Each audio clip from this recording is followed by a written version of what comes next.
Bismillahirrahmanirrahim. Assalamualaikum warahmatullahi taala wabarakatuh. Jadi saya Syed Muhammad Solihin bin Syed Ramlan 056981. Jadi hari ini kita akan membentangkan kes review ataupun kajian kes antara pendakwa syar'i Zulkifli bin Osman. Jadi untuk menurut bahawa kes ini berlaku di Mahkamah Tinggi Syariah Wilayah Persekutuan. Yang pertamanya adalah berkaitan dengan pihak-pihak yang terlibat dalam kes. Di dalam kes ini, pendakwa syar'i adalah merupakan plaintiff dan defendernya adalah Zulkifli bin Osman.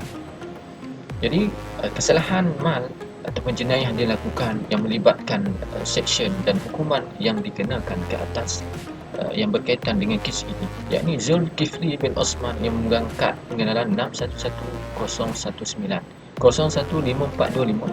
Dia telah dituduh melakukan kesalahan berkhulwat dengan seorang pasangannya, Nur Juliati binti Johar, yang memegang kad pengenalan 801221 035038 dan kes ini berlaku, khulwat ini berlaku pada 4 Ogos pada tahun 2007 di satu bilik yang bernombor 401 di satu hotel Concord di Jalan Sultan Ismail, Kuala Lumpur.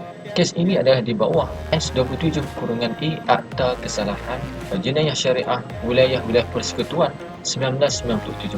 Jadi kesalahan yang terlibat ini adalah di bawah kes 27-E Akta Kesalahan Jenayah Syariah Wilayah Persekutuan 1997, yang mana ia boleh dihukumkan di bawah seksyen yang sama.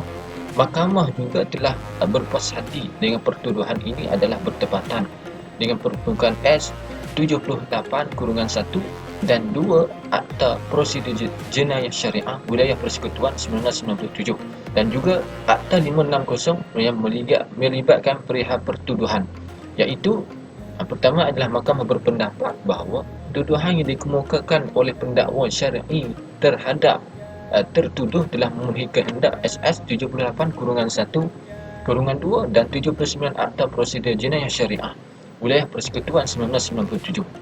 Akta 560 iaitu telah menyebut kesalahan bahawa telah didapati berada bersama dengan seorang perempuan yang bernama Nur Juliati binti Johar dalam keadaan boleh menimbulkan syak sedang melakukan perbuatan yang tidak bermoral, yang mana bukan isteri ataupun mahram bagi tertuduh. Pada tahun 29 Ogos 2007, Zulkifli Osman, pihak yang tertuduh, telah dituduh OKT hadir di hadapan Mahkamah Syariah. Diperuntukkan didakwa atas kesalahan tersebut oleh pendakwa syar'i Jabatan Agama Islam Wilayah Persekutuan. Setelah tertuduh dibacakan, OKT mengaku faham dan pertuduhan dibacakan dan mengaku tidak bersalah atas pertuduhan yang dibacakan setelah mohon dibicarakan. Tertuduh telah mohon untuk dibicarakan. Jadi insya-Allah seterusnya kita akan sambung kepada sahabat saya. Assalamualaikum warahmatullahi wabarakatuh. Nama saya Muhammad Hazim Rosli, nombor metrik 054885. InsyaAllah saya akan meneruskan pembentangan oleh rakan saya Syed Muhammad Solihin tentang kajian kes iaitu kes pendakwa syar'i V. Zulkifli bin Osman. Okey, yang keempat, akta atau enactment yang dirujuk. Yang pertama, Akta Kesalahan Jenayah Syariah Wilayah Persekutuan 1997 Seksyen 27-A, iaitu pada orang lelaki yang didapati bersama dengan seorang atau lebih daripada seorang perempuan yang bukan isteri atau mahramnya. B. Akta Pentadbiran Undang-Undang Islam Wilayah Persekutuan 1993 Seksyen 46-2-A, yang mana bidang kuasa Mahkamah Tinggi Syariah. Seterusnya, Akta Keterangan Mahkamah Syariah Wilayah Persekutuan 1997 Seksyen 3, 48, 49, 73, 74, 75, 76 dan 77. Seterusnya, Akta Prosedur Jenayah Syariah Wilayah Persekutuan 1997 Seksyen 7, 46-2, 78-1-2, 96-1-A-B. Yang kelima, kes-kes terdahulu yang dirujuk, yakni tiada kes yang dirujuk dan dibicarakan di bawah Akta Kesalahan Jenayah Syariah Wilayah Persekutuan 1997 Seksyen 27-A sahaja. Terusnya yang keenam, elemen kesalahan dalam prosiding. Yang pertama, OKT orang kena tuduh berada bersama dengan seorang wanita, iaitu wanita Islam iaitu Nur Juliati binti Johar di Hotel Concord, Jalan Sultan Ismail, Kuala Lumpur dalam bilik nombor 401 pada 4 Ogos 2007 jam lebih kurang 3 pagi. Kedua, mereka bukan suami isteri dan bukan mahram. Ketiga, wujud keadaan yang boleh menimbulkan syak sedang melakukan perbuatan yang tidak bermodal. Saksi-saksi pendakwa memberitahu mahkamah keadaan pakaian OKT lelaki memakai tuala putih hotel dan OKT perempuan tidak memakai sebarang pakaian dan hanya berselimut di atas katil. Yang ketujuh, ialah menerima pentadbiran Undang-Undang Islam, iaitu Seksyen 46/2/A Akta Pentadbiran Undang-Undang Islam Wilayah Persekutuan 1993 mengenai dengan bidang kuasa jenayah. Mahkamah Tinggi Syariah membicarakan tentang kesalahan yang dilakukan seorang Islam dan dihukumkan di bawah enakmen atau Akta Undang-Undang Keluarga Islam Wilayah Persekutuan 1984 Akta 303. Itu sahaja daripada saya. Assalamualaikum warahmatullahi wabarakatuh. Assalamualaikum warahmatullahi wabarakatuh. Nama saya Muhammad Farid Sahna bin Masadi, nombor distrik 4880. Okey, saya akan menerangkan hujah-hujah pendakwa dan pihak tertuduh. Saksi-saksi pendakwa yang hadir dalam operasi melihat sendiri perbuatan orang tertuduh berdua-duaan di dalam bilik hotel dengan wanita asing. Dengan syak adalah lebih dari 2 orang saksi lelaki. Hanya seorang pegawai wanita dan yang lain adalah pegawai lelaki. Hal ini tidak dapat dipertikaikan dari segi keadilan mereka. Yang kedua, dengan keterangan saksi-saksi tersebut berarti pihak pendakwa syar'i berjaya membuktikan fakta-fakta tertuduh berkaluan. Pembuktian lain yang dikemukakan oleh pendakwa syar'i adalah di dokumen iaitu peta laka dan gambar-gambar bahan bukti yang lain seperti tuala putih dan lain-lain. Seterusnya, Seksyen ketiga Akta Keterangan Mahkamah Syariah Wilayah Persekutuan 1997 menyebut 3 keterangan. Termasuklah yang pertama, bayinah dan syahadah. Yang kedua, segala pernyataan yang dibenarkan atau dikehendaki oleh mahkamah dibuat di hadapannya oleh saksi berhubungan dengan perkara-perkara fakta yang disiasat. Pernyataan sedemikian disebut sebagai lisan. Yang ketiga, segala dokumen yang dikemukakan bagi pemeriksaan mahkamah.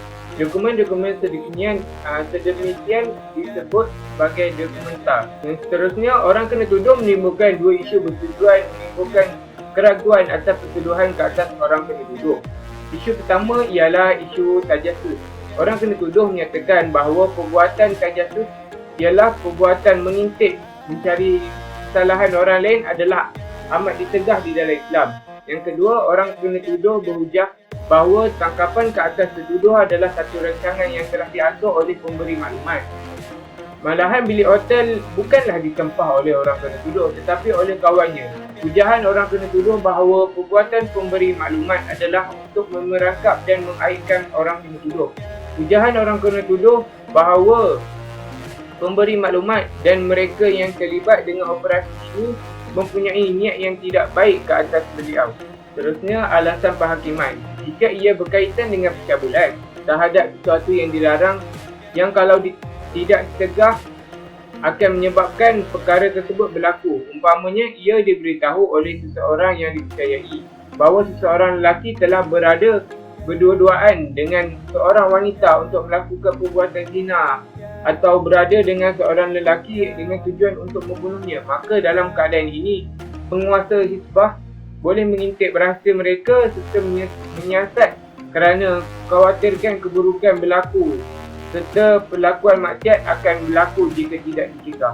Seterusnya, berdasarkan kenyataan tersebut, maka hakim berpendapat bahawa operasi jawi bagi membanteras maksiat dan tindakan jawi menerima laporan dari seseorang akan berlaku kesalahan jenayah syariah dan kemudian pegawai penguasa agama bertindak secara terancang bagi membanteras kesalahan syariah bukanlah suatu tajasus yang ditegak tetapi satu usaha amar ma'ruf dan nahi munkar yang berkesan dan berjaya mendidik masyarakat menjauhi maksiat. Isu kedua yang ditimbulkan oleh orang kena tuduh ialah berlaku percanggahan fakta masa operasi tangkapan bermula. Keterangan saksi pendakwa yang kedua menyatakan bahawa operasi tangkapan bermula pada jam 3.05 pagi sedangkan dalam kertas pertuduhan menyatakan masa tangkapan adalah lebih kurang jam 3 pagi. Orang kena tuduh berhujah bahawa walaupun perbezaan masa yang dinyatakan adalah tidak lama, namun telah wujud keraguan dalam keterangan tersebut. Hukuman yang dijatuhkan adalah hukuman dalam kes ini adalah hukuman takzir. Oleh itu, Zulkifli bin Muhammad iaitu orang kena tuduh dikehendaki mengemukakan pembelaan diri dengan memilih salah satu dari dua cara, iaitu mengangkat sumpah dan memberi keterangan dalam kandang saksi atau memberi keterangan bagi pihak dirinya sendiri dari kandang orang salah. Sekian sahaja kumpulan kami. Sekian, terima kasih.